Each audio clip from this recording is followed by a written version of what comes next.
es el momento de los creadores, es el momento de los autores. Hemos hecho como parejas que han salido tríos, o algo así, porque se da la circunstancia de que Lars Kepler son dos, ¿no?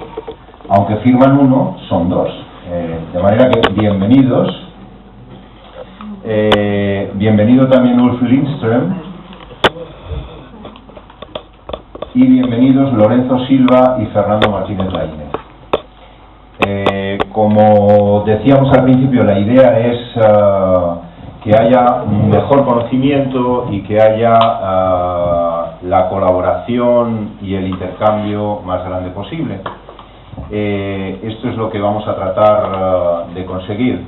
Los suecos, que son muy peculiares, todo hay que decirlo, también los españoles lo somos, tienen siempre mucha prisa. Es una gente muy tranquila, pero tiene siempre mucha prisa.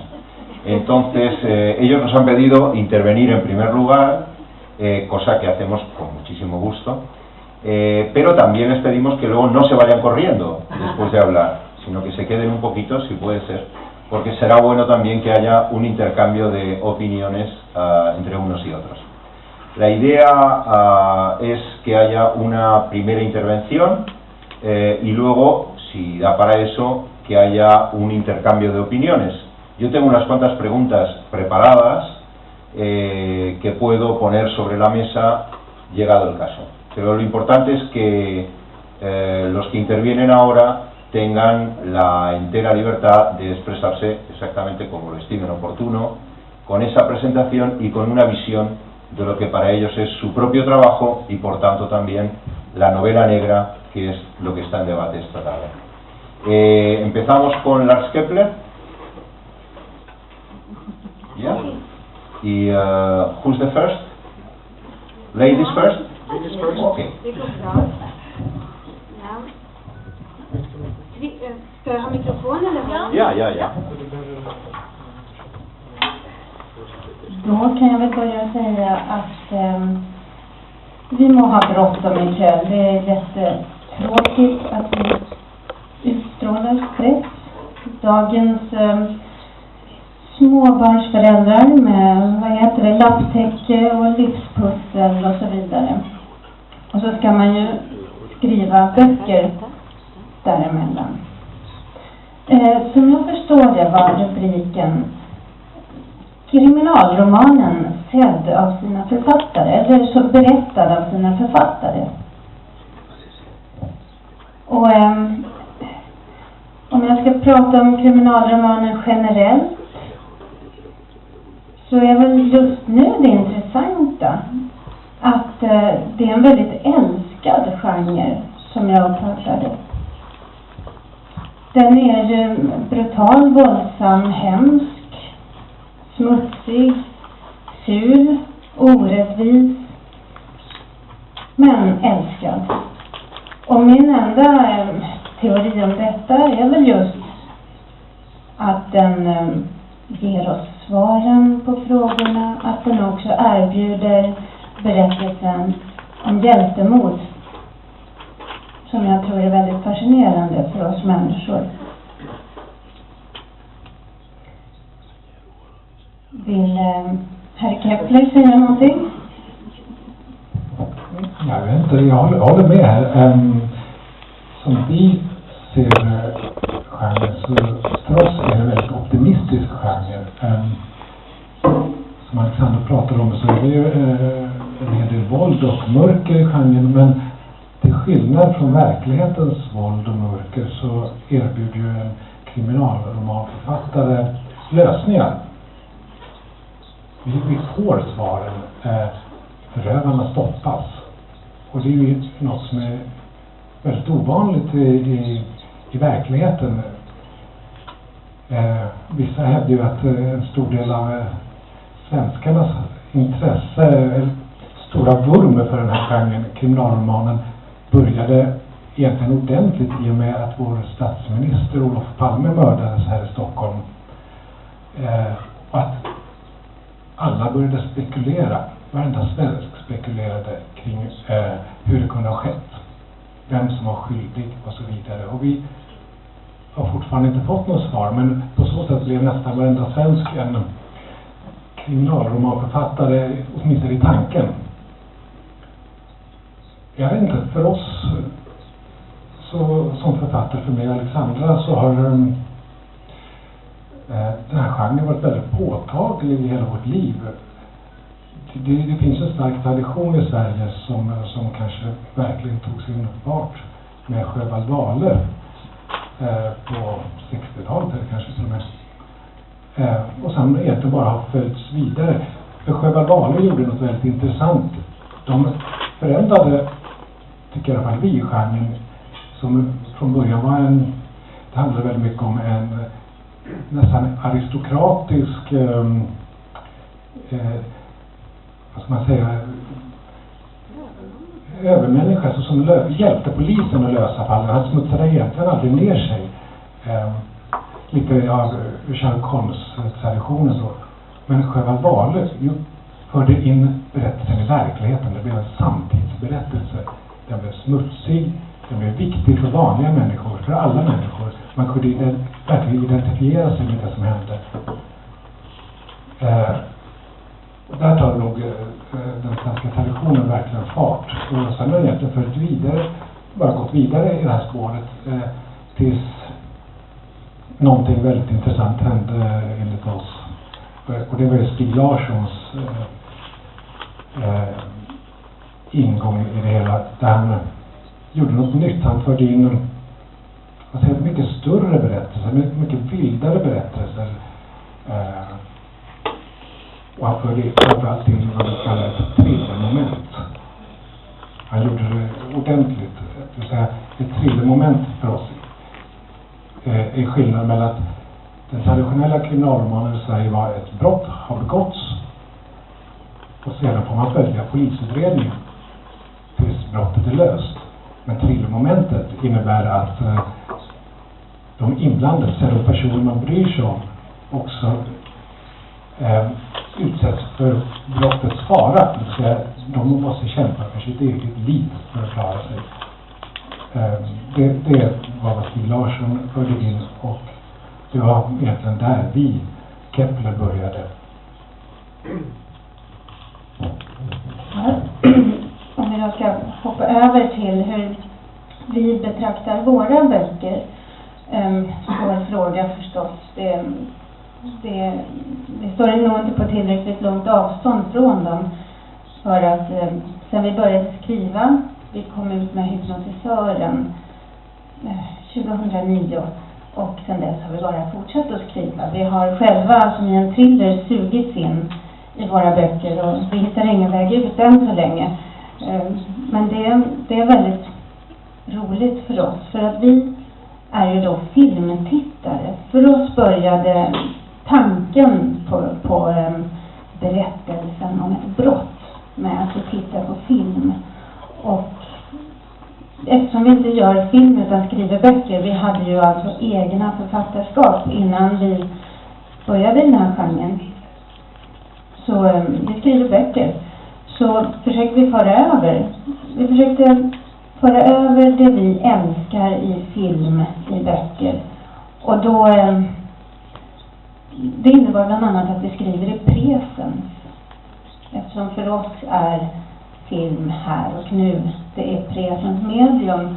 Och vi vill inte återberätta en historia om ett brott. Vi vill inte att berättaren skulle vara på platsen där brottet har begåtts och allting är färdigt. Utan vi ville kasta in oss och läsaren som i thrillermomentet så att säga, som vi återkommer till i händelsernas nu, i mittpunkten. Och vad vi annars försökte göra var just att skriva en bok med många förvecklingar. Det är inte bara ett mord och ett brott, utan det som händer får effekter och ger återklang i en massa olika led. Och en massa andra dramer som kanske inte är knutna till våldet utspelar sig också. Okej. Och i korthet kan man väl säga så att vi har varit tillsammans i 20 år. Vi har varit gifta väldigt länge kan man tycka.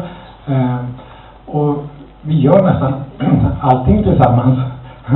Vi har barn tillsammans, vi sköter hushållet tillsammans, vi har renoverat hus tillsammans, skjuter pistol tillsammans och så vidare. Vi tycker om att göra saker tillsammans.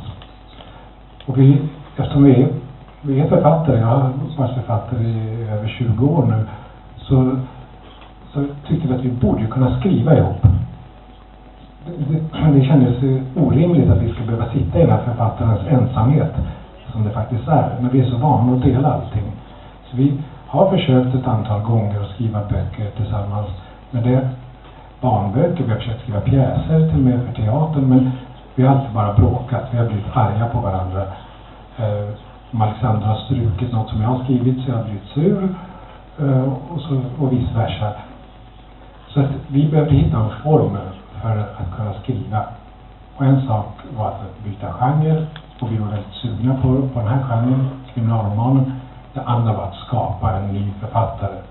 Och det var den absoluta nyckeln för oss att kunna skriva ihop. Vi skapade en hel identitet, en ny författare, och jag sa direkt att han ska heta Kepler. Och då sa Alexandra att han ska heta Lars. Så att det är jag som är Kepler och Alexandra är Lars.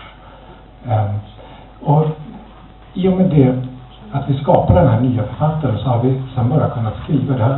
Det har faktiskt varit ett kreativt rus sedan dess. Vi har inte haft ett enda bråk sedan vi började skriva under det här nya namnet. Och jag vet inte om du vill berätta lite praktiskt hur vi gör. Tiden kanske är ute redan. Ska vi lämna över ordet till? Yo creo que sería interesante que Ulf después de esta primera intervención, nos contara su punto de vista sobre la novela negra y un poco cuál es el secreto también, como nos ha contado Lars Kepler, cuál es el secreto de escribir solo. Okej. Risken är ganska stor att ni aldrig har hört talas om mig. Jag har sett mina böcker. Jag heter Ulf Lindström i alla fall. Och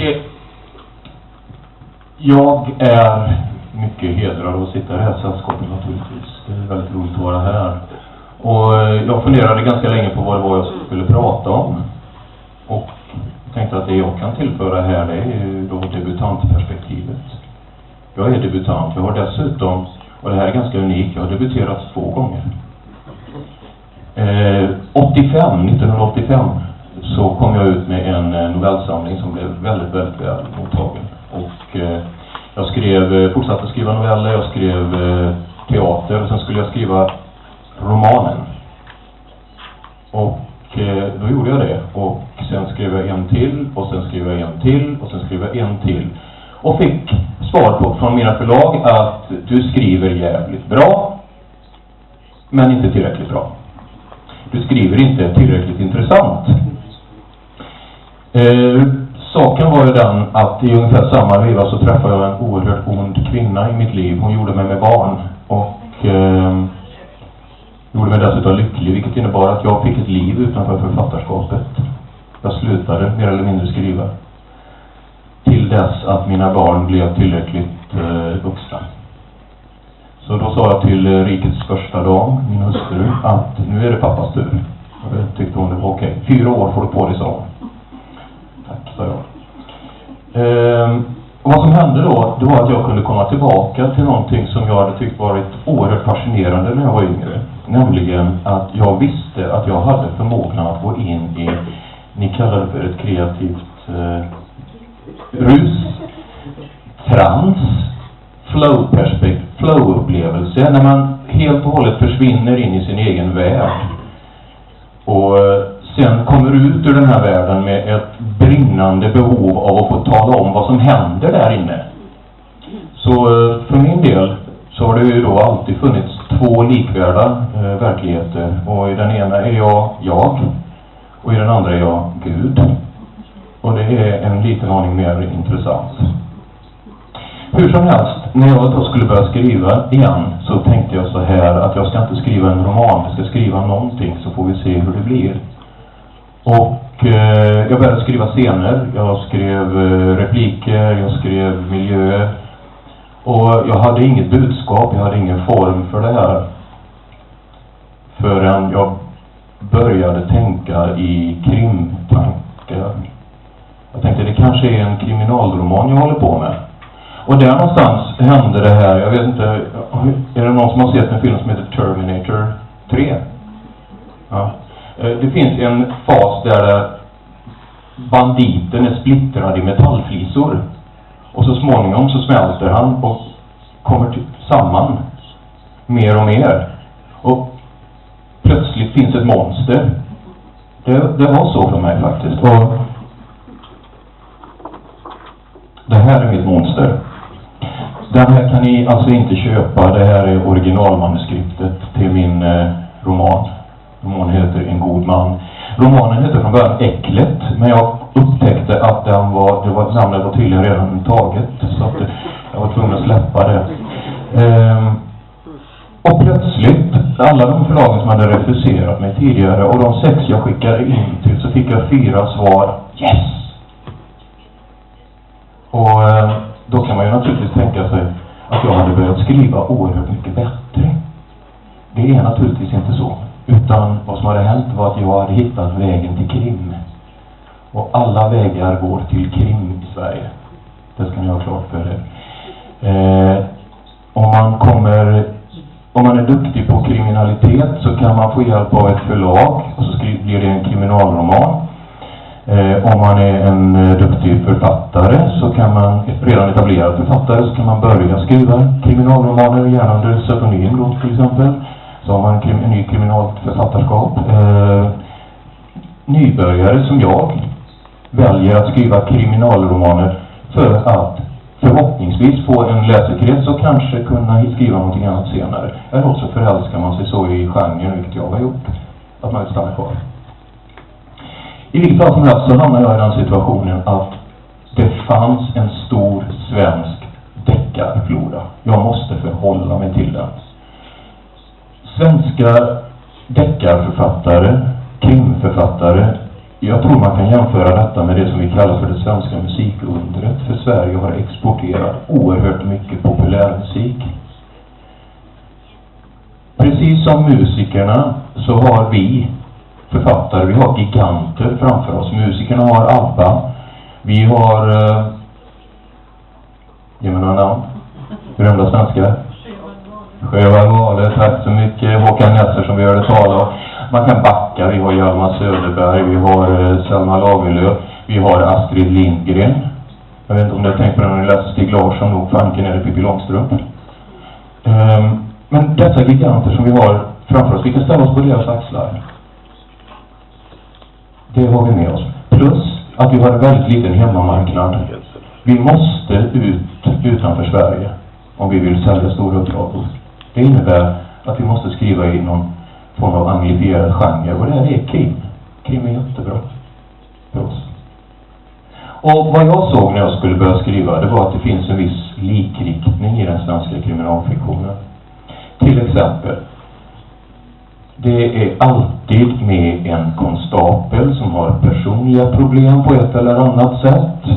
Runt omkring denna konstapel, kriminalkommissarie, vad han ännu är, så finns ett antal klantiga poliser, det finns oförstående byråkrater och som på något som alltid försöker hindra fallets lösning, men det slutar alltid med att den gode kriminalkommissarie lyckas lösa fallet. Ofta slutar det också med att personen i fråga dör, alltså motståndaren dör. Alla problem lösta därigenom. Dessutom så finns det en tendens till att man gärna skriver om sin hemort. Våldet har blivit mer och mer internationaliserat i svenska krimromaner. Det kommer utifrån, men det stannar inte i Stockholm längre, utan det fortsätter ut på den svenska landsbygden. Svenska kriminalförfattare skriver i mycket hög grad om landsorten. Och jag tror att det är ett sätt att nischa sig lite grann. För att man kanske inte kommer ihåg författarens namn, man kanske inte kommer ihåg polisens namn. Men man kommer i alla fall ihåg var boken utspelar sig. Så man vet det att om det är någon som skriver om Gotland så vet man, aha, det är Läckberg. Så att det är ett sätt att få folk att komma ihåg vad man skriver om. Och där står jag och ska försöka skriva något liknande. Och jag tänker, jag vill inte det. Jag vill faktiskt inte det.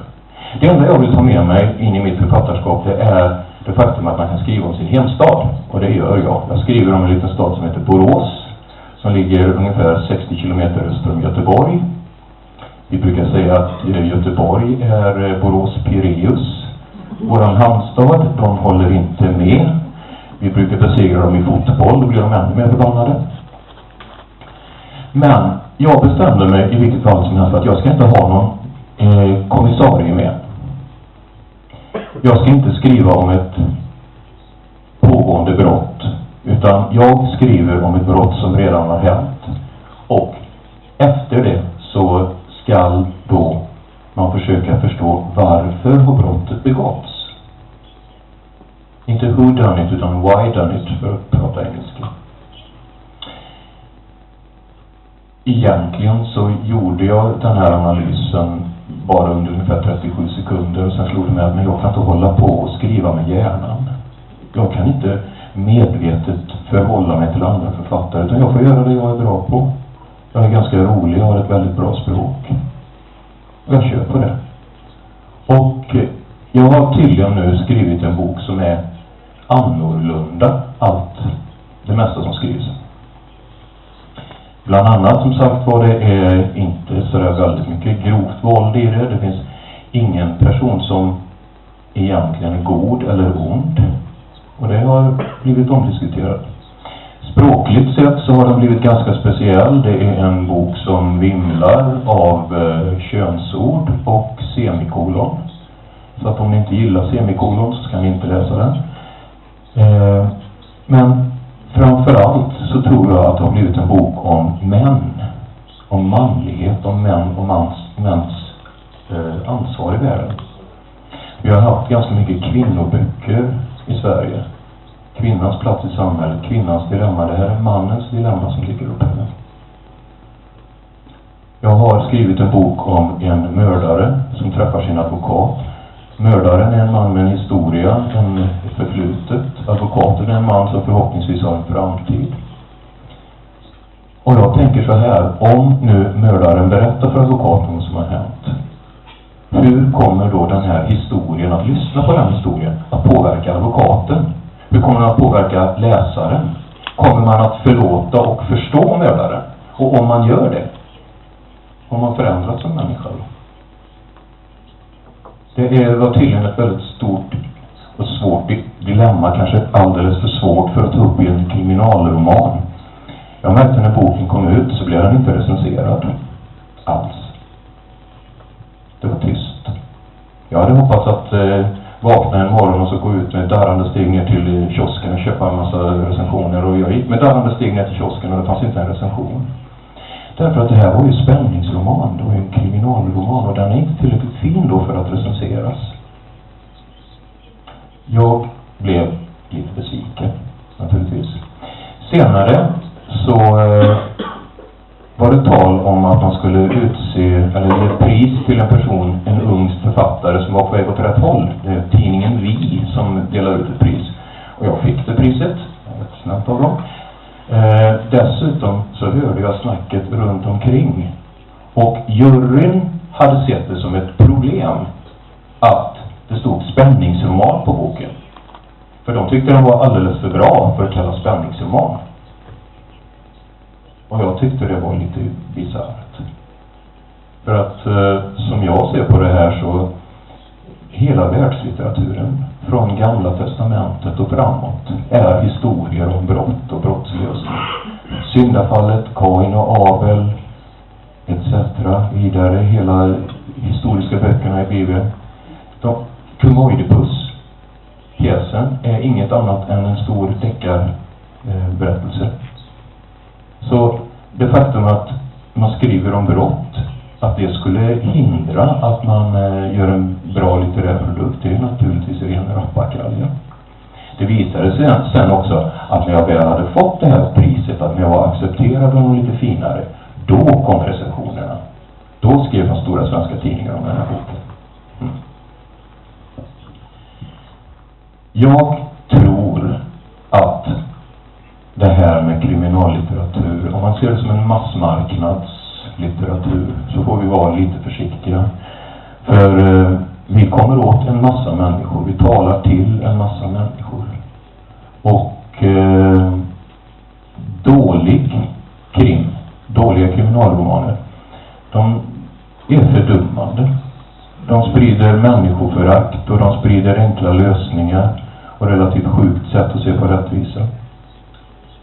Men bra kriminalromaner, de tvingar ju människor att göra existentiella val, att möta extrema situationer där man faktiskt testar sina sanningar, sin moraliska hållning.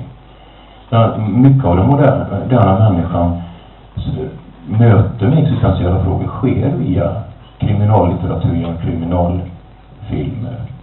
Och jag tycker vi ska väl vara lite stolta över det. Att vi har den traditionen och att vi har den möjligheten. Jag är väldigt stolt för att vara med i den traditionen och jag är väldigt glad för att vara här. Bueno, se suscitaron muchas cosas. Vamos a dar la palabra ahora a Lorenzo Silva. Lorenzo Silva ha publicado más de 40 títulos dentro de este género amplio de la novela negra. De las cosas que se dijeron antes, subrayo dos, y no tienes por qué hacerme ningún caso, pero subrayo dos que pueden ser interesantes. Parece que crear una novela negra o entrar en la novela negra obliga a hacer un universo, no solo una novela, no una obra, sino un universo, y parece que hay también como un esquema que se puede seguir. Y parece que Ulf hablaba de un esquema, un policía héroe, policías torpes a su alrededor, un lugar sobre el que fijar la mirada. Parece que ese es un esquema que puede funcionar aquí. Tus personajes son personajes que parecen castizos. Habría que explicar un poco qué es eso.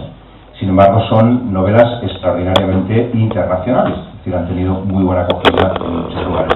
¿Cómo trabajas con estos ingredientes? Si me quieres hacer caso por lo que te digo, si no, tú mismo. Sí, claro. Bueno, en primer lugar, buenas tardes a todos y quiero agradecer muy especialmente la invitación al Instituto Cervantes para estar aquí en Estocolmo y la ocasión de compartir esta mesa con los colegas suecos y españoles que están por aquí. Me parece que realmente este tipo de iniciativas ayudan mucho a lo que realmente creo que constituye la sustancia de la cultura, la sustancia de la creación, ¿no? Que es la comunicación entre personas, y agradezco especialmente esta ocasión.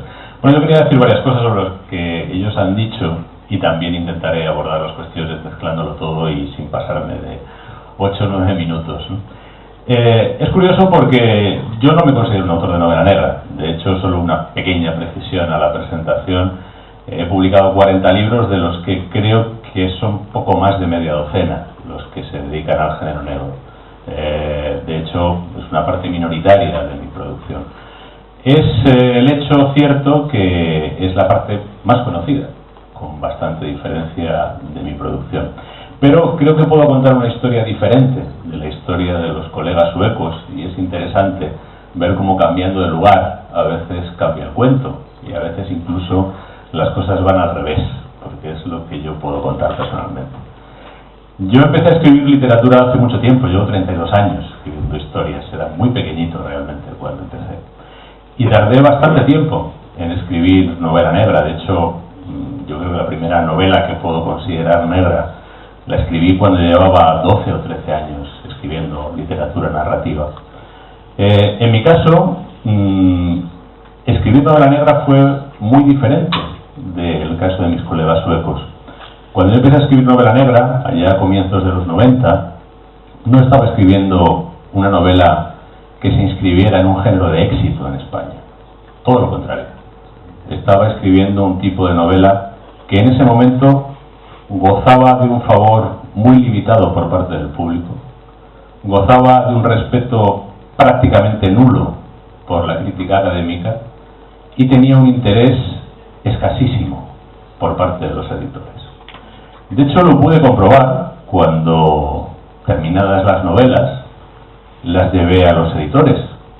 Las primeras novelas que yo publiqué, y ya tenía alguna escrita, no fueron novelas negras. Los editores, mis novelas, las dos que tenía en esos primeros años de corte criminal, me las rechazaban y prefirieron otras de corte, no sé si más, a mí no me gusta utilizar el adjetivo literario, ¿no? Pero bueno, novelas que tenían un aspecto un poco más general, eran novelas urbanas algunas, eran novelas de un corte más alegórico, el estilo kafkiano, lo que parecía que era más literario en el sentido elevado de la palabra. Y las novelas policíacas empecé a ver enseguida que eran tratadas como cenicientas por los editores. Eso a mí me estimuló a escribir novela policíaca. Y tengo que explicar por qué escribí novela policíaca, porque no lo hice ni por un afecto especial hacia este género, ni por una consideración de que este género sea superior o tenga más posibilidades que otros, sino porque en un momento determinado me pareció un cauce idóneo para hacer lo que yo siento que debo hacer como escritor, que es a lo que creo que uno debe ser leal siempre. Cuando uno deja de ser leal a eso, creo que está en el camino de descarrilar en su ruta, ¿no? Para mí, escribir historias es hablar de mi tiempo y de mi lugar, porque creo que eso es de lo que uno puede hablar. Uno puede hablar de lo que le concierne, uno puede hablar con profundidad de aquello que siente, de aquello que está enraizado en su experiencia. Y puede hablar con conocimiento de causa y puede hablar con persuasión. Y para mí, la gran literatura siempre ha sido eso. Y no he tenido ningún problema en pasear por la Praga de Kafka, como no he tenido ningún problema en moverme por el París de Proust, ni he tenido ningún problema en moverme por el Estocolmo de Sjöwall y Wahl. ¿Por qué? Pues porque ellos hablaron de lo que conocían bien y supieron hacerlo universal. A mí me da igual que París no sea mi ciudad, o que Estocolmo no sea mi ciudad, o que cualquier otro lugar de los que he mencionado, París, no sea mi ciudad, cuando me lo cuenta alguien que realmente siente ese lugar y a partir de ahí se ocupa de los grandes asuntos de los seres humanos que son los mismos aproximadamente a través de los años. Bueno, pues a mí me pareció en un momento determinado que la novela policíaca era una buena manera de hablar de mi tiempo y mi lugar. Mi tiempo es este, mi lugar es Madrid, España, Europa, Internet. No sé cuál es mi lugar, cada vez lo sé menos. Y tampoco me importa mucho, sé que mi lugar es cada vez más grande. Mi lugar es Estocolmo también. He venido 6 veces a esta ciudad y 4 de ellas a trabajar, por motivos que ni mucho menos podía predecir, ¿no? Como he ido a trabajar a Estados Unidos o como he ido a trabajar a Manila. No he ido de turismo, he ido a trabajar a Manila durante 15 días. Y Manila se convirtió en mi lugar, un lugar que está a 12.000 kilómetros de mi casa. O Santiago de Chile, que está a casi 14.000 y donde he ido 3 veces también y se ha empezado a convertir en mi lugar. Bueno, pues mi lugar, que es muy grande, pero está centrado en España, que es mi punto de partida y mi base, era lo que me interesaba contar. Y me interesaba contar este momento, esta encrucijada, este cambio en el que estamos inmersos. Y me pareció que la mejor manera de contarlo era precisamente a través de unos policías, aunque en ese momento lo policíaco no estuviera de moda en España. Y me dio igual. Y empecé a hacerlo contracorriente y con la convicción de que eran buenos personajes. Y eran buenos personajes, no me quiero extender mucho, pero sí diré que mis personajes tienen en principio ese aire castizo, que decías, no sé, es difícil explicar este adjetivo en otro idioma, pero bueno, lo castizo viene a ser un poco lo que tiene que ver con la parte más tradicional de la sociedad española. ¿En qué sentido son castizos mis personajes? Son castizos en el sentido de que son guardias civiles, pertenecen a un cuerpo policial muy peculiar, con disciplina militar, fundado en el año 1844 y que ha estado presente en toda la historia contemporánea en España, en momentos muy significados además, en las revoluciones del siglo XIX, en la proclamación de la Primera República, en el derrocamiento de la Primera República, en la proclamación de la Segunda República, en el derrocamiento de la Segunda República, en un golpe de Estado en el año 81, es decir, la Guardia Civil ha estado muy presente en la realidad española y además está muy presente en la realidad de toda España, porque nació como una policía rural. Los guardias civiles estaban en los pueblos más pequeñitos de España, estaban los guardias civiles. Bueno, eso es la historia. La realidad de hoy de la Guardia Civil es que es una policía que lucha contra el crimen organizado, que lucha contra las mafias internacionales, que lucha contra el tráfico de drogas, que se mide contra el terrorismo local e internacional. Es decir, los guardias civiles, y yo conozco unos pocos, no tienen nada de castizos en este momento. Un guardia civil corriente que esté en el servicio de investigación, de información, policía judicial, antiterrorista, es una persona que maneja perfectamente la tecnología de la información, es una persona que habla idiomas, es una persona que sale completamente de ese cliché. Bueno, me parecieron unos personajes ideales para contar la transformación de mi país. Un país que hace 150 años era rural, un país donde hace 150 años el 75% de la población era analfabeta, y además es un detalle importante porque los guardias civiles se les exigió desde el principio que supieran leer y escribir, lo que les hacía casi una élite en ese momento fundacional, y una España que se ha transformado absolutamente al ritmo de la transformación mundial. Y además, donde también se ha producido lo que se ha producido en toda Europa y lo que se ha producido en todo el mundo. Esta especie de pulsión desmedida del sistema productivo sobre las personas, que muchas veces ha llevado a las personas a olvidar y postergar sus valores personales, morales, etc. Yo resumiría muy simplemente el carácter de mis personajes. Mis personajes son dos funcionarios públicos que trabajan muchas horas por bastante poco dinero. A los dos les pagarían más si se fueran a una empresa privada de seguridad, pero lo siguen haciendo porque creen que lo deben hacer, porque creen que alguien debe ocuparse de los asuntos de todos en un mundo y en un país donde tanta gente va solo a lo suyo, y que para mí representan algo tan antiguo, y tan antiguo en el género, como lo que podía representar un Philip Marlowe, o lo que podría representar Sam Spade, o lo que podían representar esos grandes personajes del género, pero que es también lo que representa Don Quijote de la Mancha. Un hombre y una mujer, porque son un hombre y una mujer, decentes, en medio, o que intentan ser decentes, en un mundo donde mucha gente ha perdido la decencia y donde mucha gente se comporta de forma indigna. Y a diferencia de lo que han dicho algunos de mis colegas suecos, pues yo no me atengo exactamente a un esquema. No creí que eso me ayudara. De hecho, empecé en un género que en aquel momento, como digo, no gozaba de ningún prestigio y no era realmente un valor en el que uno se pudiera apoyar. Eso me dio mucha libertad para escoger mi planteamiento narrativo de construcción de personajes y de la historia. Por ejemplo, a veces mis personajes no atrapan al culpable, algo que sucede muchas veces en la realidad. O averiguan quién es el culpable, pero el culpable se le procesa y no se le condena, porque tiene un buen abogado, porque faltan pruebas, porque es una persona poderosa que puede mover influencias, y puedo resolver así una historia, no tengo ningún problema en hacerlo así. Y aparte de esa libertad que tengo para cómo resolver la historia, cuando yo me planteo la historia que estoy contando, al final voy mucho a lo que comentaba mi compañero Ulf.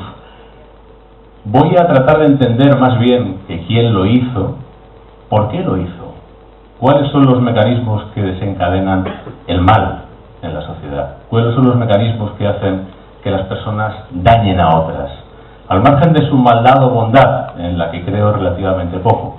Creo que todas las personas tienen rasgos nobles, incluso los peores delincuentes, y los he conocido, tienen rasgos nobles, y creo que incluso la persona más insigne tiene rasgos mezquinos. No estoy en esa teoría, ni es eso lo que me interesa establecer. Lo que me interesa es averiguar cómo muchas veces se produce ese mecanismo que acaba produciendo el mal, el daño de una persona a manos de otras. Y no para justificarlo, no para enredarme en teorías sociológicas de disculpa o de comprensión del crimen. A mí de esas teorías me apartó mucho un criminal español conocido al que tuve la oportunidad de entrevistar en la cárcel, un criminal que se había pasado 25 años en prisión y que en un momento determinado me dijo que lo último que iba a hacer era echarle la culpa a la sociedad, que su vida había sido muy difícil, que había crecido sin padre, en un barrio pobre, sin instrucción, pero él podía haber elegido otras cosas y no iba a exonerarse de responsabilidad con la sociedad. No me interesa tanto establecer las culpas como describir el proceso y describir cómo ese proceso del crimen muchas veces explica una sociedad. A veces una manera de conocer una comunidad, una manera de conocer un grupo humano es analizar las conductas de los elementos que dentro de ese colectivo se desvían y se saltan la ley. ¿Hay que crear un universo? Bueno, yo creo que toda creación literaria es una creación del mundo. Uno puede ser más o menos ambicioso en esa creación del mundo. Hay escritores que lo han creado de arriba abajo. Hay otros que miran la realidad y sobre esa realidad organizan su visión personal. Yo creo que es importante tener una visión personal. Y a mí personalmente eso me llevó también a escoger los personajes que me ocupan, que tienen una peculiaridad. Son dos investigadores de la Unidad Central de Madrid y trabajan en toda España. Eso quiere decir que nunca trabajan en casa. No son ese policía que trabaja en una ciudad, que conoce a los confidentes de la ciudad, que conoce las redes criminales de la ciudad. Ellos aterrizan en un lugar en el que muchas veces es la primera vez que están y tienen que intentar comprender esa comunidad a la que no pertenecen, y no son ese investigador que se las sabe todas, sino que tienen que ser más bien visitantes humildes que tratan de aprender cómo funciona esa comunidad en la que se ha producido el crimen.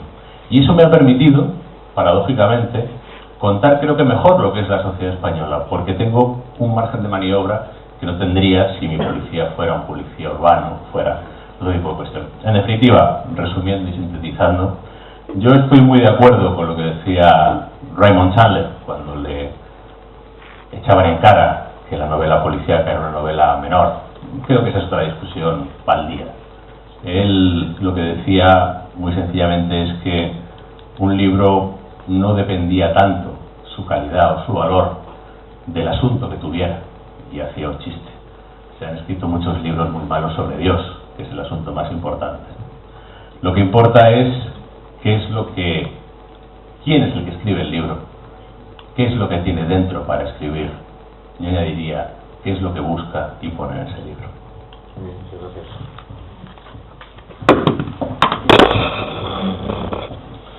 Vamos a acabar esta primera ronda y dar luego un espacio para que nuestros invitados que tienen compromisos nos dejen. Pero antes quisiera dar la palabra a Fernando Martínez Laínez, que es también escritor de género, periodista con una amplísima experiencia y persona que ha estudiado desde España la novela negra escandinava, con lo cual tiene, digamos, esa doble visión tal vez más fresca que otros. Fernando. Bueno, ante todo, buenas tardes, buenas noches a todos. La verdad es que doy las gracias al Instituto Cervantes por haberme permitido estar aquí esta tarde o esta noche con ustedes y estar con nuestros colegas aquí para hablar de un tema para mí tan querido como es el de la novela negra. Yo tampoco soy exclusivamente autor de novela negra. Yo tengo más de unos 60 libros publicados hasta este momento, de los cuales novelas negras pues quizás sean 8 o 9. Lo que sí tengo son algunos otros libros de no ficción relacionados con el crimen, relacionados con el aspecto, digamos, criminal. Lo primero que me gustaría decir es que la novela negra, mi primera novela negra se titula Carne de trueque, que ha sido reeditada recientemente, y es una novela que surge a finales de los años 70, que es cuando empieza a desarrollarse el género, lo que llamamos, lo que se llamó a partir de entonces la moderna novela negra española. Empieza o surge en esos años de finales de la década de los años 70. La novela esta Carne de Trueque, por tanto, es una de, digamos, de las iniciadoras, que éramos muy pocos en ese momento, los que empezamos a escribir novela negra en España. Es una de las iniciadoras del moderno género novela negra, la moderna novela negra en España. Es una novela en la que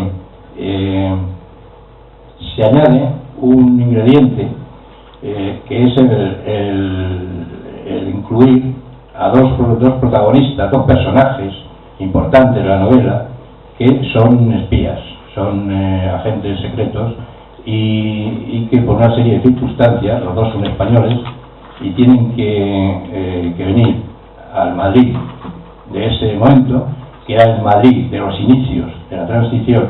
Tienen que ir en ese momento a Madrid, pues por una serie de circunstancias, a liquidarse mutuamente. Yo lo primero que tengo que decir al respecto a esto es que para mí el género de la novela de espías, que por desgracia yo creo que ha sido muy poco, ahora empieza a cultivarse un poco más, pero durante muchos años pues ha sido muy poco cultivada en España, es para mí una variante más de la novela negra. Es decir, no hay nada más negro realmente que el espionaje, y los protagonistas de una buena novela de espías pues coinciden prácticamente en todo, porque pueden ser los protagonistas de cualquier novela criminal, porque en definitiva el espionaje es un crimen, visto desde el punto de vista legal, ¿no? En esta novela que digo, los protagonistas que vienen a Madrid a enfrentarse, pues terminan en una especie de duelo solitario en los alrededores de la Casa de Campo de Madrid, y es una especie intenta ser una especie de alegoría también de lo que fue el enfrentamiento de la Guerra Civil del año 1936 en España, porque estos dos espías, uno trabaja para la CIA y el otro trabaja para el KGB. Entonces los dos han sido niños de la guerra, trasplantados de alguna de España, por supuesto contra su voluntad, no tuvieran nada que decir, y han sido llevados en definitiva al final a trabajar para unos poderes extraños, para unas potencias extrañas que los han utilizado pues como se utiliza a la gente cuando se necesitan sus servicios sin tener ninguna necesidad de pagarles, ¿no? Esto, curiosamente, en esa novela, además, la novela está ambientada en Madrid, pero yo me aferro muy poco en mis novelas a Madrid, pues yo hago viajar bastante a mis personajes, quizás sea porque en aquella época también del periodismo, pues a mí me tocó, por circunstancias, me tocó viajar bastante y ver otras ciudades aparte de Madrid, que fueron ciudades que en algunos casos pues me impresionaron bastante, ¿no? Y eso yo he tratado de reflejarlo también en mi novelística, en mis novelas de género negro. Una de las ciudades, por ejemplo, aparte de Madrid, con la que evidentemente la acción de esa novela está muy enraizada y está muy conectada, pues aparte de Madrid hay otras dos ciudades que para mí han sido dos ciudades importantísimas por circunstancias de la vida y circunstancias laborales también, ¿no? Una es Moscú y la otra es La Habana, en Cuba. La Habana fue mi primer destino en el extranjero, periodístico, no, segundo, primero fue en Londres, pero fue uno de mis primeros destinos en el extranjero, y La Habana pues me fascinó, teniendo en cuenta todo el atractivo que para los jóvenes de aquella época, yo en aquella época pues era joven, todo el atractivo que suponía para un joven escritor de aquella época descubrir no solamente una ciudad como La Habana, que es una ciudad maravillosa desde el punto de vista arquitectónico, desde el punto de vista del emplazamiento, esa inmensa bahía enorme, el Castillo del Morro, sino la gente, que es muy amable además, y nos quiere bastante a los españoles. No solo eso, sino por el hecho de que yo estaba asistiendo al desarrollo de una revolución. Y yo llegué a La Habana en los años 70, cuando todavía la euforia revolucionaria no había pasado. La euforia revolucionaria estaba todavía latente, y bueno, pues todavía pues, estaba la ciudad llena de letreros de patria o muerte, y venceremos, y la imagen del Che por todos lados. Es decir, que me tocó hacer un poco de testigo de esa esa Habana, de esa revolución, digamos, ¿no? Que luego pues marchó por los derroteros, por otros derroteros que no tenían nada que ver con las ilusiones de aquella época tal y como las veíamos en el de España. Luego la otra ciudad que les decía era Moscú. Moscú es una gran ciudad en todos los aspectos, ¿no? Y Moscú sobre todo, pues también para nosotros en aquella época, pues que todos éramos, o solíamos ser bastante, ¿por qué no decirlo?, bastante izquierdistas en muchos aspectos, pues para nosotros Moscú ejerció una cierta fascinación, una cierta llamada, ¿no? Moscú era pues la patria del proletariado, la patria de la revolución, en fin, había unas connotaciones ahí tremendas. Bueno, todas estas dos ciudades que a mí me tocó recorrer, luego las incluí en esa novela, y bueno, pues salió una visión de estas tres ciudades, Madrid, Moscú y La Habana, que están recogidas en este libro. Pero lo que yo no quisiera extenderme mucho, pero lo que yo quisiera señalar también es que ese momento fue una especie de momento mágico en lo que podríamos llamar la novelística negra ingenua española, que fue los orígenes de esa novela. Es decir, nosotros nos lanzamos a hacer novela negra, pues en gran parte procedente del periodismo, éramos gente muy procedente del periodismo, y que además creíamos que era un estilo que también, que es cierto que en muchos aspectos lo es, creíamos que era el estilo del género negro, de la novela negra, muy conectado con el gran periodismo, ¿no? Y en ese sentido también la figura de Hemingway desarrolló un papel importante en esta especie de visión, que luego analizándolo con posterioridad uno se da cuenta de que no estaba totalmente infundado, ¿no? Porque en definitiva la novela negra, que es un invento americano, es un invento norteamericano, la novela negra no nace de la nada. La novela negra nace básicamente de una generación que se llamó, luego algunos la pusieron el nombre de la generación perdida, pero que incluye a gente como los Pasos, incluye a gente como Hemingway, incluye a gente como Steinbeck. Esta es la gente, digamos, que rompe con los viejos moldes de narrar que estaban vigentes en Estados Unidos en los años 20 y los años 30, que son los años del nacimiento de la novela negra. Con el agravante de que además, bueno, la novela negra en Estados Unidos nadie se la tomó realmente en serio, ¿no? Es una novela que estaba destinada a lo que llamaban los Pulp Magazine, y sobre todo el cine la recogió, y el cine tuvo la suerte de encontrarse con un movimiento cinematográfico muy potente, pero la novela negra como tal, es decir, como género respetable, en Estados Unidos en los años 30 o 40 nadie se lo creía eso, ¿no? Tuvo que venir la novela negra a Europa y pasar la Segunda Guerra Mundial, y entonces gente, por ejemplo, como los existencialistas, gente como Gide, gente como la gente esta de la generación de Sartre, las que recogieron digamos el guante o las novelas que venían de Estados Unidos, y que en Estados Unidos, pues aunque se vendían, nadie las consideraba que eran literatura, ni mucho menos, y llegar a Europa, y en Europa no solamente tenía aceptación lectora, sino que además estos intelectuales europeos, especialmente los franceses, que fueron además los que la bautizaron, porque eso de novela negra en Estados Unidos, ustedes no pueden pedir una novela negra. Si usted pide una black novel en Estados Unidos, seguramente le darán una novela escrita por un negro. O sea, el título se lo dan los franceses, la novela negra. Entonces, todo esto es lo que efectivamente construye un tipo de novelística que poco a poco pues se va aproximando a lo que ahora entendemos novela negra. Y yo quisiera dejar esto aquí, y luego podemos seguir hablando de otras cosas relacionadas con el género. Muchas gracias. Muy bien, gracias, Fernando. Bueno, creo que es el momento en que nos tienen que abandonar algunos de los invitados. Ulf, ¿tú te quedas con nosotros? Ok, pues entonces a Lars y a Kepler les decimos muchas gracias por haber venido.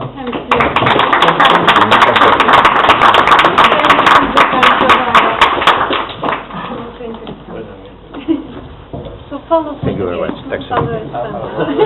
Claro, se entendemos, vale. Oye, muchas gracias. Tack så mycket.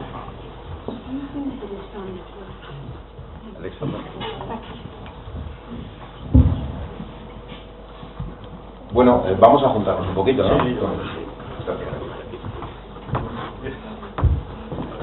Fernando,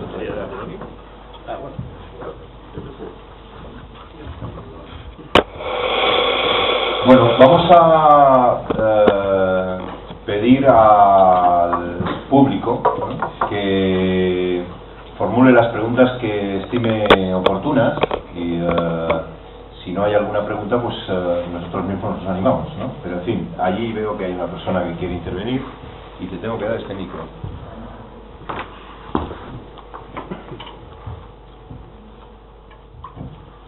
Mi madre lengua es sueco, sin embargo, y yo sí, pregunto en sueco o en español. Como tú quieras, porque como hay traducción simultánea... Está bien. En sueco då. Okay. Jag undrar, när man skriver skönlitterärt, bör man, som Lindström här var inne på, bör man helt enkelt gå mer på intuition snarare än på hjärnan, som om det vore en slags Hollywood-produktion med scener som ska intellektuellt sättas ihop. Är intuition och känsla mycket viktigare egentligen? Bueno, pregunta a la que pueden responder cualquiera de los tres. Si es la sensación más importante que el cerebro. ¿Sensación o cerebro?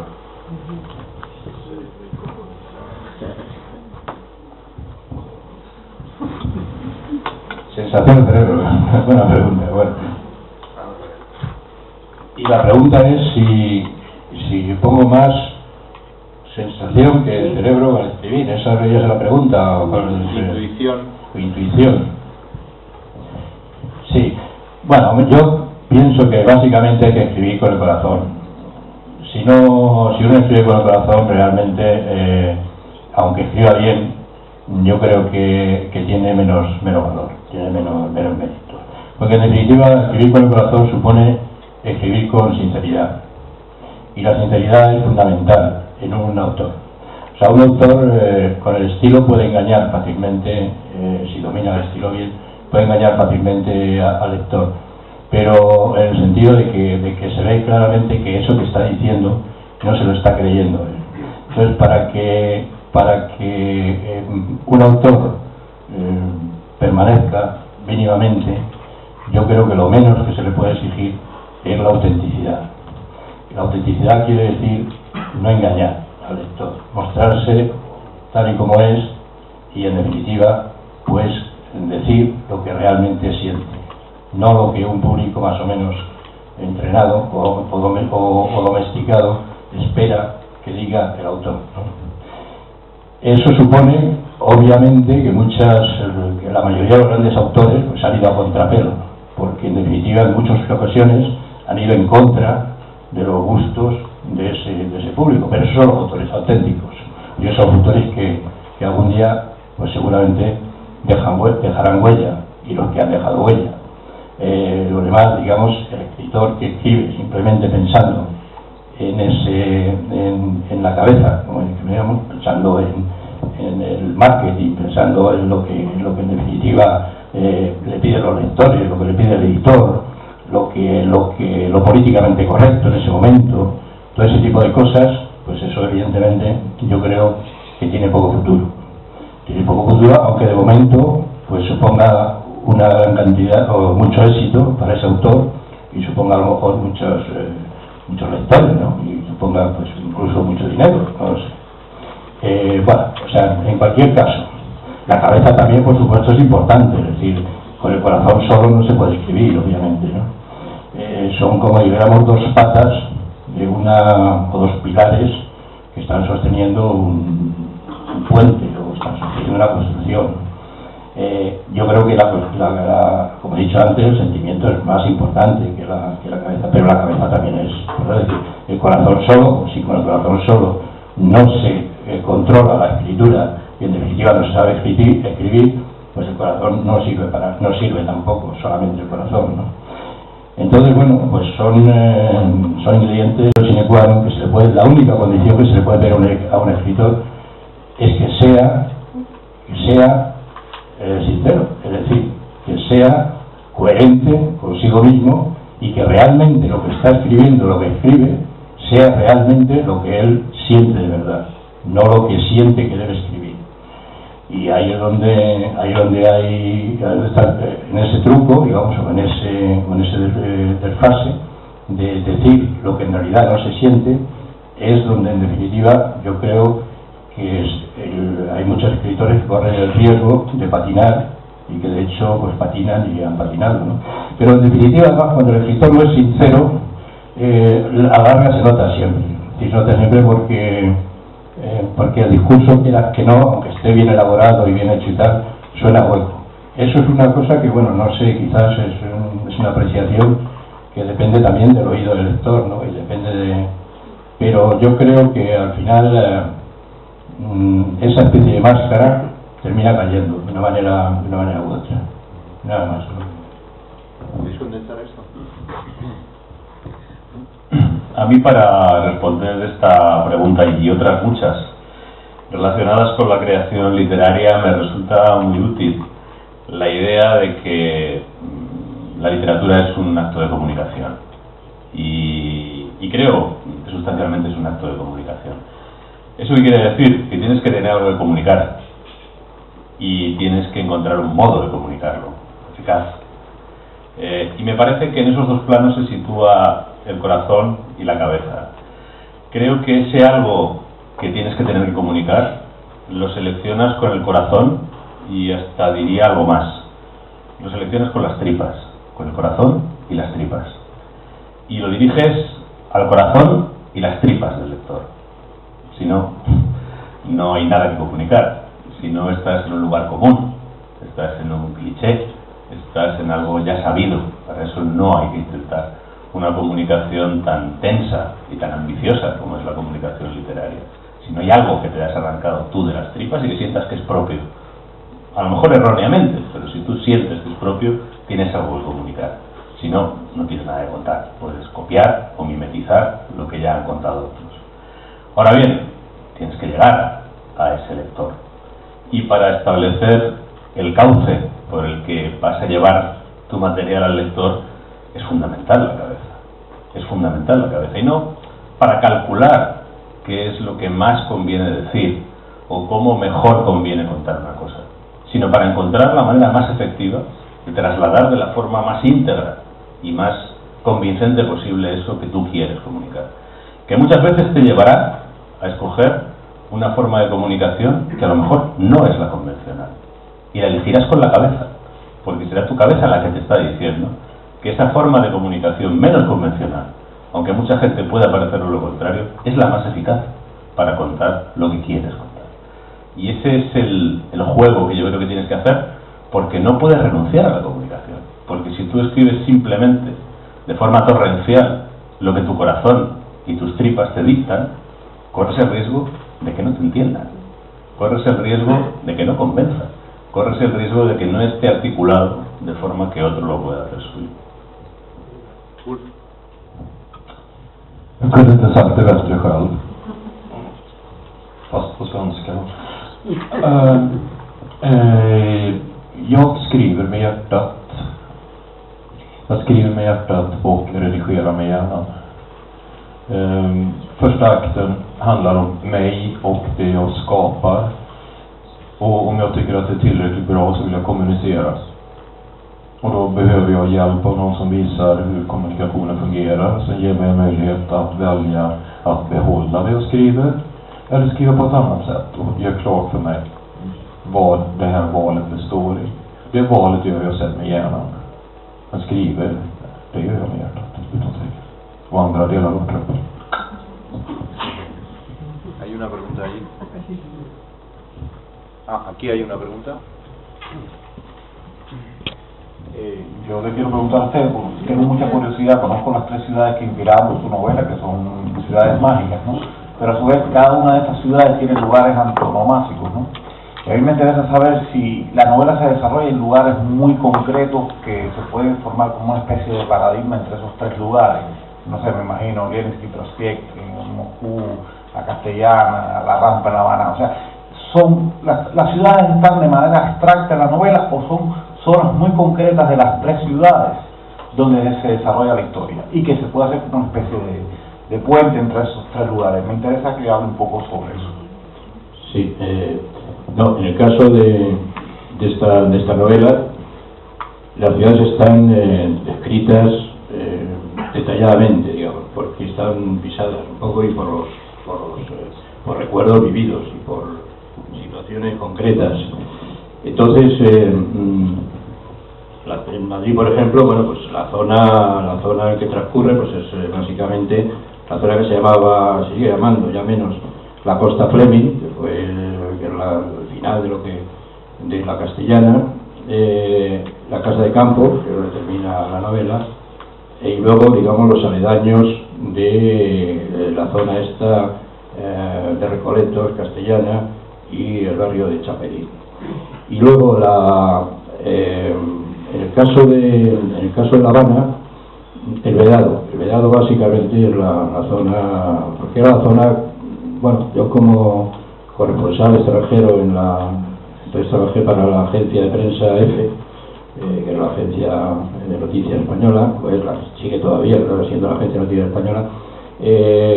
La zona esta del Vedado era la zona donde vivían pues muchos diplomáticos, muchos profesionales, los periodistas también, sobre todo periodistas extranjeros, y era una zona que yo conocía bastante bien, ahí de La Habana, no sé, y en Moscú es una ciudad más difícil de situar, porque Moscú es enorme, es una ciudad enorme. La ciudad debe tener de norte a sur quizás 80 kilómetros, 70 kilómetros, ¿no?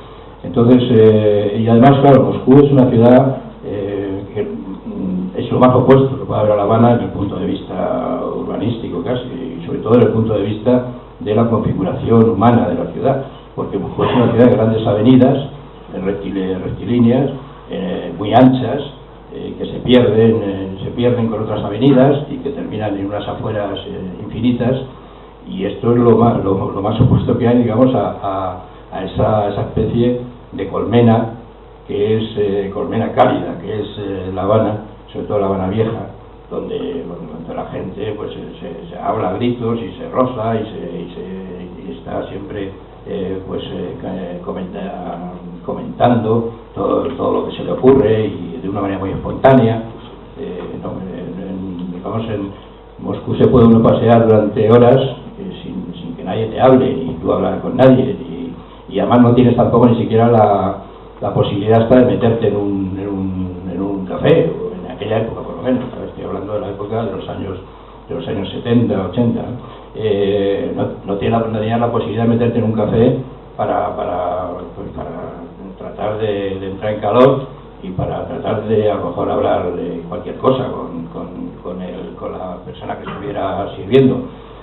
No, porque no había cafeterías, no había bares, no había. Entonces, el sitio de reunión de Moscú en aquella época eran los hoteles, los extranjeros sobre todo eran los hoteles. Tenían que entrar en los hoteles para todo, si querías comer, la mayoría de los restaurantes pues estaban en los hoteles, los extranjeros. Y luego había también algunos otros restaurantes, pero que había que pedir con mucha antelación, porque estaban siempre llenos. En fin, es una ciudad muy peculiar, muy extraña y peculiar. Lo que pasa es que a Moscú uno la termina amando, por lo menos en mi caso, porque es una ciudad entrañable por la gente.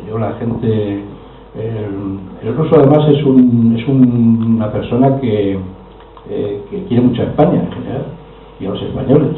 Ellos yo creo que nos idealizan incluso demasiado, ¿no?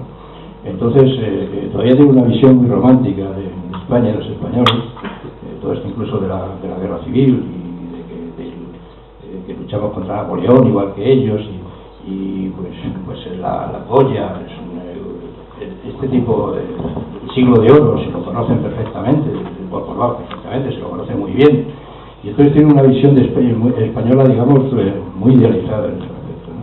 Y eso, bueno, pues se traduce en que realmente es un país donde los españoles somos queridos, por lo menos en aquella época éramos queridos, ¿no? Y yo lo aprecié enormemente, ¿no? Entonces yo las amistades que dejé, por ejemplo, en Moscú, pues y muchos de ellos no los pues llevo 20 años o 30 años que no los he visto, pero si ahora aparecieran por ahí, pues serían como hermanos míos, ¿no? Y no importaría el tiempo que hubiera pasado, ¿no? Y esa sensación de calidez humana, que también la noté en La Habana, lo veía con muchísimos amigos cubanos, esa especie de calidez humana yo creo que es lo que une a estas dos ciudades, que por otra parte, desde un punto de vista urbanístico y desde un punto de vista, digamos, sociológico, digamos, no tienen nada que ver, son completamente diferentes. Muchas gracias. Hay un par de preguntas allí. Ya, me llamo Mario Tenaglia, me parece fascinante el tema este, y les hago una pregunta que viene a un poco como a zanjar mi curiosidad, un poco de mi miedo por el conocimiento. Lo que ustedes tocaban de escribir con la mente, con el corazón, y tú llegaste más abajo a las tripas, y yo pregunto, y perdonen si es atrevimiento, ¿se escribe desde la libido? ¿Sí es bueno o es malo? Desde la libido. Doctor Freud. Bueno, yo psicoanalista no soy, no he leído a Freud como casi todo el mundo de mi generación, he salido más o menos indemne de la experiencia, pero ¿qué diría yo? Vamos a ver, esto depende mucho de si uno comparte la interpretación de Freud. Claro, ya la pregunta nos sitúa en un contexto, ¿no? Es decir, ¿tiene la libido ese poder tan absoluto que le atribuía a Freud como motor último de muchas de las conductas humanas, sublimada o no? Bueno, si uno comparte eso, pues naturalmente está en todas partes, así que por supuesto la literatura, y naturalmente cuando yo escribo una novela, si seguimos esa teoría, pues yo no quiero escribir una novela, quiero ligarme a todas las lectoras, que todas caigan enamoradas de mí y me reconozcan pues como una especie de icono, ¿no? Y realice eso en mis proyecciones. Bueno, yo no comparto mucho esa visión de las cosas, creo que es un rasgo de la biología y de la psicología humana que converge con otros, que muchas veces prevalecen sobre ella, y en ese contexto pues creo que entra a alimentar cualquier creación y cualquier acción de una persona en igualdad de condiciones o en mayor o menor desigualdad, dependiendo de la persona, pues con la instrucción moral que hayas recibido, la capacidad de sacrificio que tengas, la vocación de servicio a los demás que tengas, tu relación con tu familia, el amor por tus hijos, es decir, todo eso interviene en todas tus acciones, ¿no? Todo eso conforma tu visión de la realidad y todo eso conforma naturalmente el relato que tú vas a hacer a través de una historia concreta que siempre parte de esa visión de la realidad, que es tu punto de partida general, ¿no? Creo que puede intervenir y hay historias donde de hecho serían incomprensibles sin ella, ¿no? Sería comprensible Lolita sin eso, por poner un ejemplo muy claro, ¿no? Pero bueno, yo que no me considero un escritor especialmente libidinoso, de hecho no hay prácticamente ninguna descripción coital en toda mi literatura, creo que hay solo una. Le tengo mucho miedo porque yo he leído mucho a Raymond Chandler y mucho sus cartas, ¿no? Que son muy irónicas, y él juzgaba una vez un coito escrito por Edmund Wilson y decía de forma muy lacerante que era tan aburrido como un horario de ferrocarriles, ¿no? Entonces, si alguien puede decir eso de una escena me ha hecho a mí retraerme mucho a decir esas escenas, ¿no? Pero bueno, sin ser un escritor muy libidinoso, por ejemplo, yo tengo una novela que se llama La flaqueza del bolchevique, que probablemente no es comprensible sin una carga muy importante de impulso libidinoso, muy sublimado y reprimido, ¿no? Pero bueno, es una historia concreta, que es una historia de amor y que tiene unas coordenadas muy características, ¿no? Entiendo que se puede escribir una historia sin ningún contenido libidinoso o muy poco. Si alguien quiere pisar este charco, yo solo, ¿no? ¿Hay más preguntas por ahí? ¿Había otra pregunta? Sí, claro. Sí, ya que estáis aquí tres escritores de novela negra. Yo he editado algunas novelas negras y me gustaría mucho saber aquí en público vuestra opinión sobre los límites de vuestro género. Quiero decir, si la novela negra a veces empieza tal vez su andadura con casos específicos, ¿no? A lo mejor el valor de la narración reside en la complejidad, ¿no? Aparente del crimen. Luego a lo mejor se avanza un cierto héroe justiciero que restaura el valor en la comunidad. A lo mejor luego seguimos por otro camino de encontremos al asesino. Y le estaba recordando esto a cuenta de lo que habéis dicho Lorenzo y Ulf al respecto de me interesa más el por qué se hizo, ¿no? Hay algunas novelas negras, o por lo menos refrendadas así por sus pares, por otros escritores, que a lo mejor en la actualidad ni siquiera contienen el personaje del policía o el perseguidor, ¿no? A mí me interesa mucho el tema de los límites de los géneros. Entonces, si esta evolución que he descrito puede haber sido esta o puede ser otra. No es lo interesante ver si es correcta o no, pero ha habido una evolución.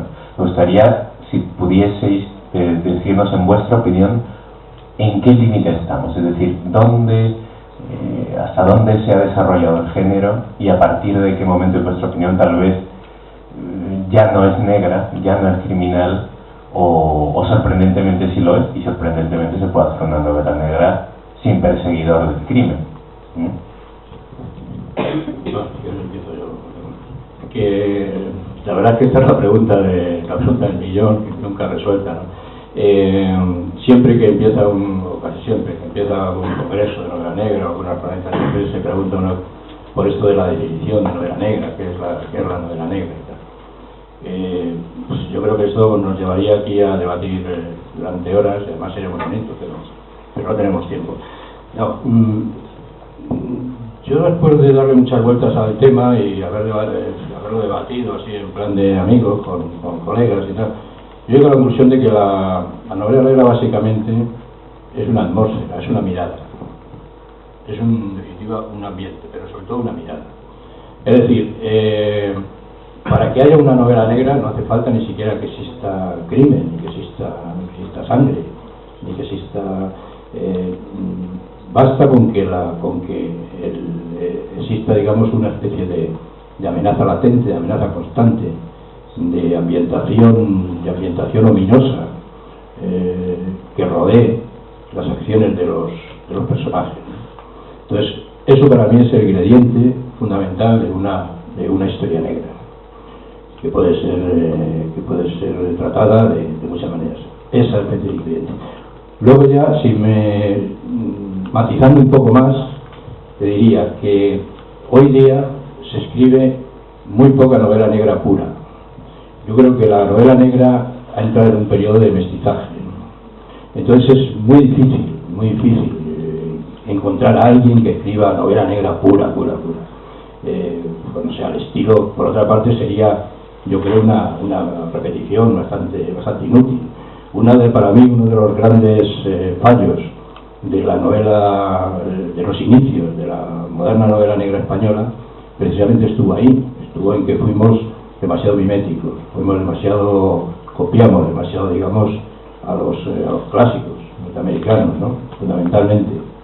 Pero no podíamos hacer otra cosa porque no teníamos puntos de referencia, tampoco interiores, digamos, ¿no? Entonces, bueno, pues había que copiar o tratar de aparecernos o asemejarnos a los ejemplos que eran los clásicos, ¿no? Y siguen siendo los clásicos. Ahora, escribir novelas como los clásicos ahora pues no tendría, yo creo, ningún sentido, claro, sería como volver a escribir el Quijote, ¿no? ¿Para qué? El asunto está en que yo creo que la novela negra ha evolucionado tanto, y ha evolucionado tan bien, además, que ha terminado influenciando a muchísimos géneros, yo diría que casi todos los géneros contemporáneos están influidos por la novela negra. Y entonces eso es lo que, de alguna manera, nos lleva a decir que la novela negra pura hoy día prácticamente no se da, o se da muy poco, ¿no? Ahora, uno coge una novela histórica y tiene ingredientes de novela negra por un montón de ingredientes, ¿no? De hecho, la novela histórica que más se vende es aquella que tiene ingredientes de novela negra, ¿no? Incluso, digamos, novelas que no tienen nada que ver con la violencia, pues incluyen ese factor, digamos, de amenaza, o ese factor, digamos, oscuro, y sin olvidarnos de otro ingrediente importante en nuestra época, ¿no? Que es el factor político, el ingrediente político. Yo creo que hoy día, sin llegar a la aseveración esta radical del padrino de Coppola, cuando dice que crimen y política son lo mismo, yo, sin llegar a ese radicalismo, yo sí creo que el ingrediente político hoy día es fundamental en una novela negra, desde el punto de vista crítico, claro. Entonces, política y crimen no son iguales, pero existe una relación muy estrecha, ¿no? Muy estrecha entre política y crimen. Y entonces, desde ese punto de vista, yo creo que una novela negra actual que ignorara ese factor, pues erraría o quedaría incompleta, vamos. Pero, por ejemplo, Larson lo ve muy bien aquí, toda su trilogía es una trilogía que está, donde la política está una hoja así, una página así y otra no. Y bueno, pues, pero en fin, para responder a la pregunta, yo creo eso. Creo que es fundamentalmente una mirada, la novela negra, y que creo que efectivamente es un género que se ha desarrollado tanto, que se ha extendido tanto, que en definitiva ha terminado perdiendo personalidad propia, pero a su vez cediéndola a otros géneros afines, o menos afines, pero en cualquier caso ha actuado como una especie de semilla o de revulsivo literario para otros géneros también, ¿no? Bueno, se nos va acabando el tiempo, hay todavía una intervención de Gunilla, entonces creo que la pregunta merece respuesta, pero sed concisos a ser posible. Ese estilo que tenéis para, con una frase, dejarlo todo claro. I can't hear you right now. No, Ulf. Yeah, I didn't understand. No, it's only a rhetorical question. Sorry? Okej. Genre skapas i läsarens öga. Jag tror inte att någon av oss här sätter sig avsiktligt för att begränsa sin text till en viss genre. Så att den kvaliteten som gör att en bok säljs på den ena hyllan eller den andra hyllan, den uppstår först när en person läser den. Så jag skulle vara väldigt road av att försöka förstå alla de läsare som finns där ute. Varför läser de så gärna krim men inte annat? Det kanske är där frågan ska ställas istället. Varför man läser detta på ett visst sätt eller inte. Min bok kan läsas som en relationsroman. De flesta väljer att läsa det som en krimroman. Eftersom man är mer van vid det.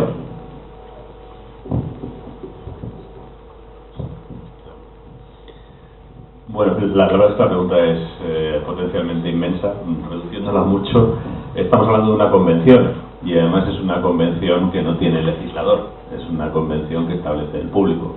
La novela negra será o tendrá el perímetro que el público lector de novela negra decida, no nosotros ni ningún teórico, ¿no? Yo tengo mi propia idea basada en la observación, pues un tema sociológico además, que seguramente puede evolucionar, ¿no? Pero en este momento tengo la sensación de que hay dos elementos que son los que definen el territorio de la novela negra tal y como la vemos. También hablo desde la realidad española, no sé si esto vale para todos los países. Creo que la novela negra requiere un hecho criminal o una peripecia criminal. Y no olvidemos que el Código Penal es muy grande y tiene muchos artículos, aparte del que regula el homicidio. Hay muchísimos crímenes, no tiene por qué morir nadie para que haya hechos criminales. Y una indagación sobre ese hecho criminal. Esa indagación no tiene por qué ser una investigación. De hecho, pues dos de las mejores novelas negras que yo he leído en España recientemente no tienen ni policías. Se producen hechos criminales y los policías ni aparecen. O sea, estamos siguiendo la mecánica criminal y no aparece ni siquiera el investigador. Pero hay una indagación por parte del narrador de cómo una por ejemplo la última que yo acabo de leer, que la recomiendo, se llama No llames a casa, de Carlos Tanón. La indagación que hace el lector sabe que se va a acabar cometiendo un homicidio, pero las personas que están envueltas en esa historia no parece que tenga sentido que cometan un homicidio. La indagación es cómo va a acabarse produciendo ese homicidio. Y no es un investigador, es el propio lector, con el narrador, el que va asistiendo a cómo estas personas se les va complicando paulatinamente la vida hasta que uno de ellos comete un homicidio. Y no hay ningún investigador. Yo creo que eso por lo menos lo pediría, porque es que si no pedimos algún requisito, corremos el riesgo de que cualquier cosa sea una novela negra. Cualquier cosa puede ser una novela negra si no exigimos algo, ¿no? Una cierta mecánica narrativa concreta. Gracias. Urila. Jag är svensk förläggare och jag skulle vilja rikta en fråga till de spanska författarna. Jag var nyligen i Sevilla och gick i bokhandeln och där kunde jag se hur många svenska deckarförfattares verk som helst. Marie Ljungstedt, Stig Larsson, Henning Mankell och så vidare. Jag tänkte fråga, hur ser ni på situationen för kriminallitteraturen i Spanien idag? Är den livaktig? Hamnar de spanska kriminalförfattarna som de svenska på bestsellerlistorna? Säljs den utomlands? Uppmärksammas den i pressen? Jag känner till deckarveckan i Gijón till exempel. Finns det en spansk deckarakademi? Hur ser ni på rekryteringen av unga kriminalförfattare? Är det många som väljer att skriva kriminallitteratur som i Sverige?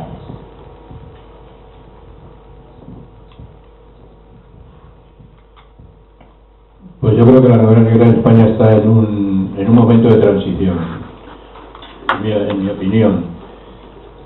Hay una serie de autores que fueron los iniciadores del género en España, que bueno, se van haciendo lógicamente, se han hecho ya mayores. En algunos casos pues se han dedicado también a otro tipo de actividad literaria, que a veces está conectado con el género negro y a veces no. Y entonces, bueno, pues es un momento en el que sí están surgiendo, yo creo, gente joven, gente que está empezando a escribir novela negra, vista con unos parámetros bastante diferentes. Por ejemplo, la novela negra que se hacía en los años principios de los 80, los años 80, por ejemplo, que como digo eran unos parámetros en cierto modo bastante miméticos de la novela negra norteamericana. Pues creo que afortunadamente hay gente joven que está empezando a escribir novelas negras, que lo está haciendo bastante bien, y es esa generación, yo creo, de gente más joven la que está empezando a cuajar ahora en España, y que a lo mejor dentro de unos cuantos años pues dará que hablar. Yo lo espero así. Y luego, por otra parte, pues sí, en España hay autores digamos ya más consagrados, por llamarlo de alguna manera, con el gran público, que creo que sigue siendo un capital valioso desde el punto de vista literario, ¿no? Pero creo básicamente eso, que creo que estamos en un momento de transición en el que tendrán que venir generaciones de gente más joven, que serán las que irán marcando la pauta en los próximos años, ¿no? Y muchos de ellos pues son todavía casi desconocidos, ¿no? Bueno, estoy básicamente de acuerdo con lo que dice Fernando. Creo que estamos en un momento en el que la novela negra en España, por decirlo de una manera un poco gráfica, está tomando velocidad de crucero. No la tenía porque es muy difícil desarrollar un género literario que habla de las disfunciones de la sociedad en una sociedad que por definición nunca es disfuncional, como es la sociedad de un país que tiene un régimen autoritario. Cuando hay un régimen autoritario todo funciona bien, por definición. Por lo tanto, nadie puede hacer un relato disfuncional de la sociedad. Se ha podido hacer un relato disfuncional de la sociedad española a partir del año 77. Alguno lo empezó a hacer un poquito antes, alguno a quien creo que se ha reconocido poco. Por ejemplo, yo reivindico mucho la figura de García Pavón, que es un escritor que hace un relato de la parte disfuncional de la sociedad en el franquismo, creo que de una manera sutil, como se podía hacer, pero que no es conservadora, como muchas veces se le lee como un escritor conservador, ¿no? Pero realmente es un caso muy singular, y se va a un mundo rural y busca crímenes rurales, con lo que todo está muy enmascarado. El relato abierto de la disfuncionalidad de la sociedad española se puede hacer desde el año 77. Eso lleva un tiempo para crear una tradición, para crear una costumbre de los lectores, para definir un territorio, unas coordenadas propias del género español. Como decía Fernando, al principio se copiaba directamente personajes que no existían en la realidad española. Hay un hecho muy curioso. Según la ley española, los detectives privados no pueden investigar homicidios. Si lo hacen, pierden la licencia.